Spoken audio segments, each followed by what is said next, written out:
Article after article has come out saying that Kansas City is one of the fastest growing cities in the Midwest, and it has absolutely been blowing up. So what does that mean for you if you're a current resident of our city or if you're considering a move to our town? Hey, it's Zach Morton, Max Jones here. We are local realtors born and raised in the Kansas City metro area. So if you're considering making a move here, please make sure you reach out. We make videos like this to show what it's like to live in Kansas City. All right, let's dive on in. Yeah, let's do it. Where is Kansas City located? Well, it's very convenient actually. It's right smack in the middle of the country, which is really what brings a lot of the charm and why so many people are flocking here, because it is the center, it's the hub. They call it the heartland. It's right in the middle of the country, and that puts us close to a lot of places and makes it really easy to get around. So if you are driving somewhere, of course, St. Louis and Omaha are very close, but really, Nashville, Chicago, Dallas, Minneapolis, Denver are within an 8-hour drive, and it's super centrally located,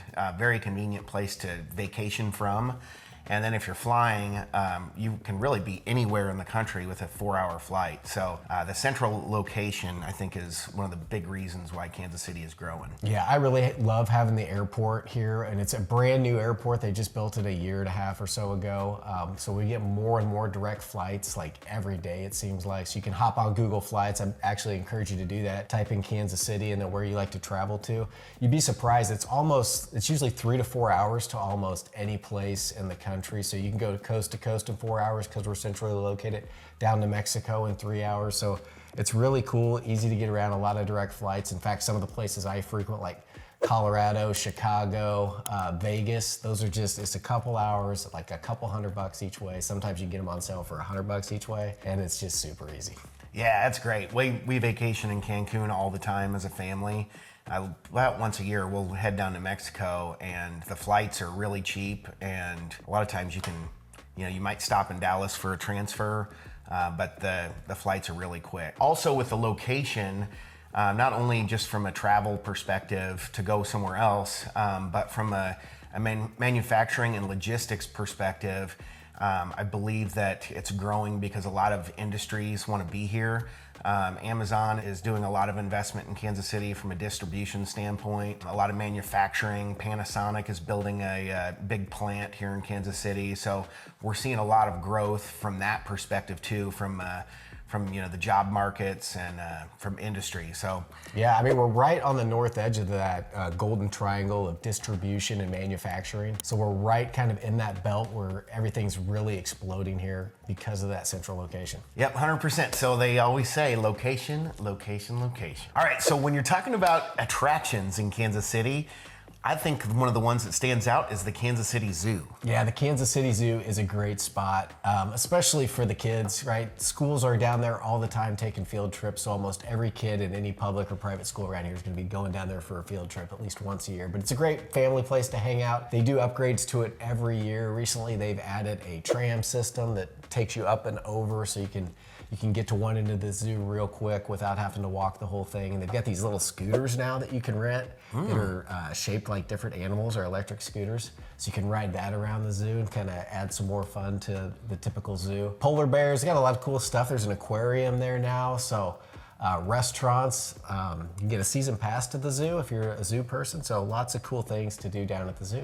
Yeah, what stands out to me about the Kansas City Zoo relative to some others that I've been to is it's really set up to be more of a natural habitat for the animals, which can be a good and bad. It can be, make it a long walk, which the new tram definitely helps with. It can be hard to get a sight on some of the animals sometimes because, they're not in a tiny cage with a window, but it's great for the animals. So it really, I think, is more of a, it's a natural habitat. It teaches the kids about how the animals should really live. And it seems better than some of the zoos I've been to as far as that goes. Yeah. We've got Union Station that's kind of in the heart of it and has a lot of history down there. So that was our original train station. A lot of big cities have a Union Station. So ours is still intact. There's still a train that runs out of there, but it's also a place that we have a lot of exhibits that come through town.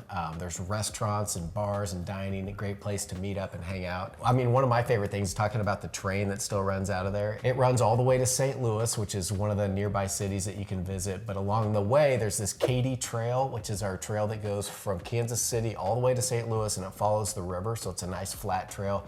People bike it, people hike it, people, jog down it. You can do the whole thing or you can stop anywhere. There's little towns along the way. But one of my favorite things to do on that is you can take your bike on that train. So you can go out east, get close to a little town called Herman, which is a German settlement out between St. Louis and Kansas City, and get there and stop, and there's a lot of wine tasting, and you can get little Airbnbs, and you can ride your bike from town to town next to the river. It's the old railroad track, so some cool stuff to do. Yeah. Got me thinking about Union Station, so. Yeah, no, a lot of ladies' trips go to Herman because it's they've got wineries there, and the ladies will take a little trip to Herman and it's a have cool their little wine spot. nights. And plenty of beer too, if that's your thing. It is a German town after all. Yeah. Some other things that are notable about Union Station, one of my favorite things that I remember from the kids' school trip when we would go down there and I would chaperone is back in 1933, they were transporting, I think his name was Frank, they called him Jelly, Frank Nash. He was a mobster and they were transporting him to the Leavenworth Penitentiary. So anyway, the FBI got him off the train down there at Union Station and they had a big shootout. I think almost everybody died right there in the parking lot, and there's still bullet holes right in one bullet hole that they pointed out on that tour right in the front of the building. So a lot of history down there. Barbecue scene. Yeah, if you type in anywhere Kansas City, you're probably gonna see barbecue pop up on that page. In fact, right before I shot this, I was just making sure I remembered all of my favorite places. So I went to Images, I was on Images, and I typed in barbecue in Kansas City, and oh my gosh, you should do that. That page will just make your mouth start watering. Yeah, it is. There are some that are very famous and well known, like Joe's. Joe's Kansas City. It used to be called Oklahoma Joe's, but they've, I guess it got so famous that it had nothing to do with Oklahoma. You just took it. Kansas City just took it. But that's one of the most famous. Then there's also Gates and Arthur Bryant's, but there's a list of them that I really like. One of my favorites is Slaps. It's a tiny little hole in the wall in Kansas City, Kansas, but it's an acronym that stands for Squeals Like a Pig, and it does slap. I mean, it is amazing. But while we're on barbecue, we should talk about the American Royal. Oh yeah. Okay, out loud once a year. I think it's the biggest barbecue competition in America. I think so. Yeah, it is phenomenal. And that happens every year, usually around October-ish when it's nice and cool out, and I don't know, that's what I think about is barbecue and blue smoke in the air, man. Yeah, they've had it at lots of different locations. I think currently it's at Arrowhead Stadium. There's huge parking lots there. And anybody can buy a ticket, right, to compete? Anybody can get in there and compete, and I tell you what, it's people come down for the week, maybe longer, and set up these trailers, and they're just barbecuing all week long, and it's just an amazing place. There's parties every night, and people are letting you sample their barbecue, and oh man, it's a good time. It's just incredible. You've never seen anything like it. Yeah, definitely buy a ticket to the American Royal and go and sample some barbecue because it is the bomb. Yeah. So moving on from barbecue, another thing that stands out, I think that is very iconic about Kansas City is the Nelson Atkins Museum. When you're down in the plaza area and cruising along, you'll see these giant iconic shuttlecocks, they call them, but like a badminton. Little birdie badminton. Birdie, thing. yeah. You'll see them giant ones out in the big lawn, and it's kind of a surreal feeling. It makes you feel like you're an ant on a giant field or whatever.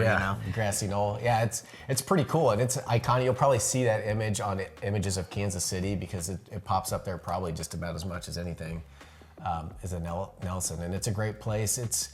Not only is there plenty of art inside of it, but the building has an artistic design to it. The lot, even the drive coming in, it's got a big pool out front with cool architecture. And there's even like outdoor sculptures you can walk through that are always changing. And I think at one point I remember they had like a mirror maze outside or something like that. Yeah. There's just always new stuff, and there's always different artists that they are featuring. I think Monet's coming here pretty soon because it's like 150th anniversary or something. So always some really cool stuff. It's free. There's restaurants inside, so you can go spend a couple hours looking around, stop, get a bite to eat at the cafe, and then pick it back up. And it's a cool spot to have in Kansas City for sure.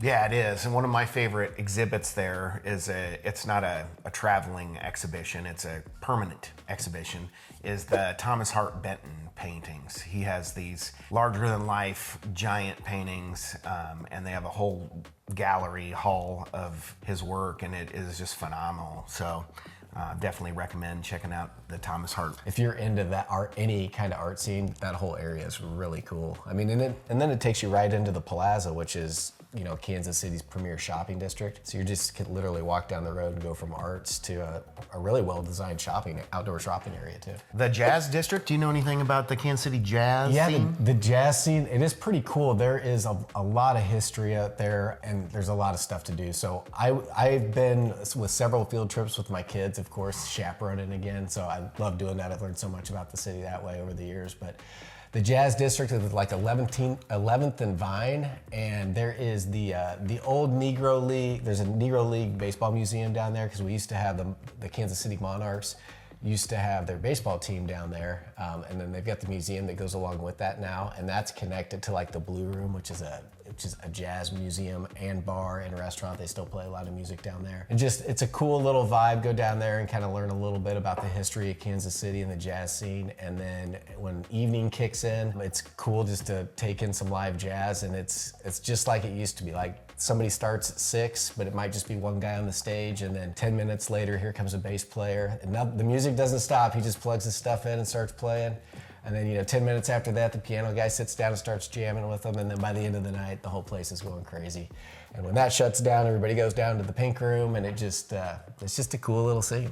Yeah, you're never going to hear the same song twice when you're listening to jazz. Absolutely, it's good. The live music scene in Kansas City is a lot of fun. Right on. Well, I feel fully entertained. All right, you're easy.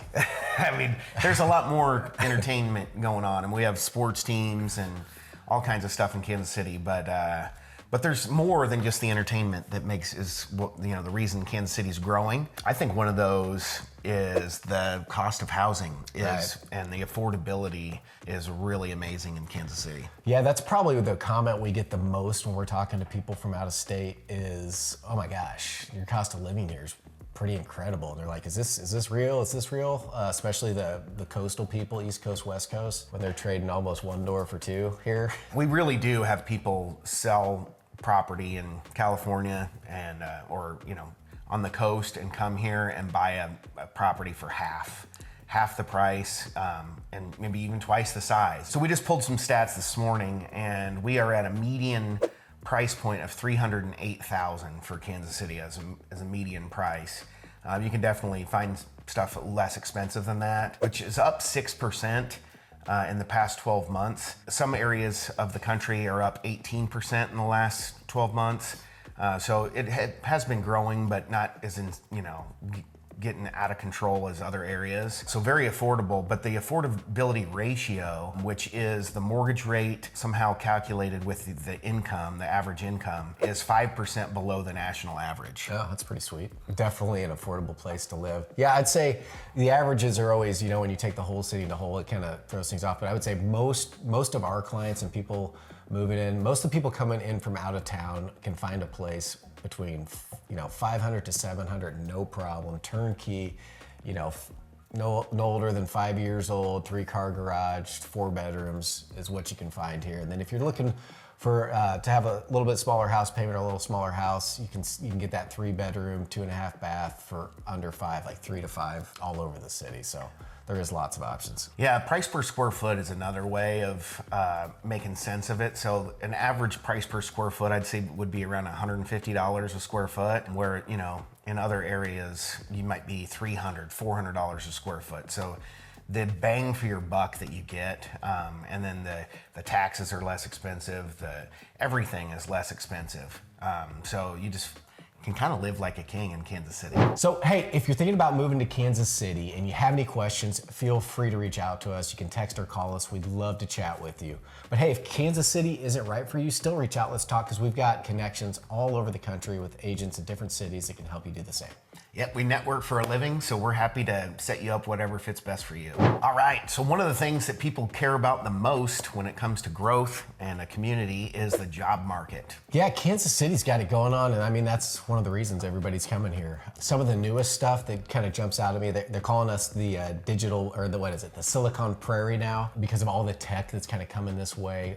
When Google Fiber got laid out, it started in Kansas City because we're centrally located and we're kind of that hub for the country. And if the spider starts to build a spider web, he starts in the center and he builds it out. So that's what they did, and that's brought in a lot of tech. So recently we've got Facebook, or Meta, has jumped in here and brought a lot of new jobs this way. In fact, they're still working on that plant. We've got Panasonic's putting in a huge EV battery plant, so there's some more tech stuff going on there. And then we've got Google, who's also coming into town and getting ready to build. So it's just these big tech companies keep coming to town. And I keep hearing about other stuff going on too. I don't want to spread any rumors, but it sounds like it's just going to keep happening. Yeah, no, it's true. I mean, Google's doing a big data center, and then Amazon has several distribution centers that they're building here. Just from a logistical standpoint, being in the center of the country makes it really smart place to do that sort of thing. So. Yeah, I was just going to say, with that manufacturing, we have like Ford, we have GM, so we have a lot of these assembly plants that as technology is increasing and they're switching over to electric vehicles, we've got a lot of skilled workers that maybe are displaced. And now we've got these new companies. So we have a big labor force that's already in place to kind of help these companies get jump started. And that's just another reason that these big companies are coming to town. Oh yeah. So a couple other places a couple other companies rather that are in Kansas City that are noteworthy is Garmin is a really big employer in Kansas City. Their world headquarters is here. Oracle just bought out Cerner. Cerner was a Kansas City based company. Were purchased by Oracle. So that is another huge employer in Kansas City. So yeah, education and healthcare make up a huge portion of our labor force, our workforce. One of the things you don't really realize, but Kansas City being on the border of Kansas and Missouri, and the city being split in half effectively, what happens is the state governments will offer tax incentives to the company that they're trying to attract, and they'll get in a bidding war against one another.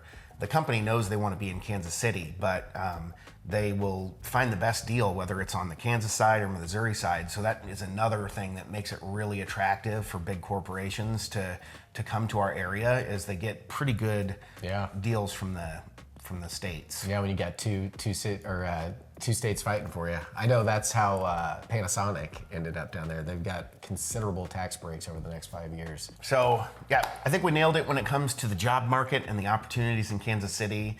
It's a great place to be from that perspective. Another thing that is important to people moving to the Kansas City area is the lifestyle. What kind of life am I going to live in Kansas City? What I think about first is we have all 4 seasons, so you're going to get a little bit of everything. I like to be outdoors as much as I can, so I just always like to talk about that. If you're coming from the coast or you're coming from north or south. Anyway, we get all 4 seasons, and we get them equally. We have beautiful springs, beautiful falls. We have a hot spell in the summer and a cold spell in the winter, but there's lots of times you can get outside almost every day, except for maybe a couple days in the winter, or a couple weeks in the winter when it's just too cold to play outside. No, it is true. I mean, it makes the holidays, I think, even more rich and enjoyable when in the wintertime you go down and you can go ice skating, and they light up the lights for Christmas, or in the summer when you're out at the park and they're shooting off the fireworks. And the seasonality is just a beautiful thing about Kansas City. And yes, it does get hot and cold, but about the time that you're sick of it, the season changes, and you're moving right into the spring or the fall. So I absolutely love it. What comes along with that is recreation. So in the summertime, it's a phenomenal place to be in Kansas City because you can cruise out to the lake and get out on the boat and go fishing and camping and biking. Just a really rich area for all the kind of parks and trails and that sort of thing. Yeah, horseback riding, and then you got our sports teams too, which is a lot of that's outdoor, with baseball with the Royals. the Chiefs for football. We've got a couple soccer teams with the KC Current and Sporting KC. Sporting KC. Yep. So a lot of great things to do outside to take in those sports. And a lot of outdoor concerts too. With I don't know what it's called now. There's the Sandstone is what it was when I was a kid. Amphitheater. Yeah. There's the Starlight Theater. Lots of outdoor theaters to take in concerts and productions. So Yeah, they're doing them at the T-Mobile Sprint Center now, and big time concerts at Arrowhead. We've had huge country concerts. I'm not the biggest country music fan, but a lot of my friends are, and I mean, you wouldn't believe the country music sessions that are going on at Arrowheads. all right, let's talk a little bit about schools. I know for a lot of people that's like the most important thing and where it all starts. I know recently I moved out to Oregon for a few years and came back, and when we did that, that's my wife was in charge. I mean, that was her number one priority. I want to be in a great school district, and if I'm not, we're looking at private schools. So usually when you're in that great school district, you're paying a little more in taxes, but you get that great school district. But Kansas City as a whole has a lot of great ones. In fact, Blue Valley Schools on the Kansas side is the best school district in the entire state of Kansas. And most of the south side of Kansas City has that. There's also Olathe down there. There's DeSoto. There's Shawnee Mission, so a lot of great award-winning school districts on the Kansas side. And then if you come up to the Missouri side, a lot of great school districts as well come to mind. We've got Park Hill and Park Hill South. You've got Liberty, you got Staley. We've got the North Kansas City school districts. So there's a lot of those A+ school districts with the public school system.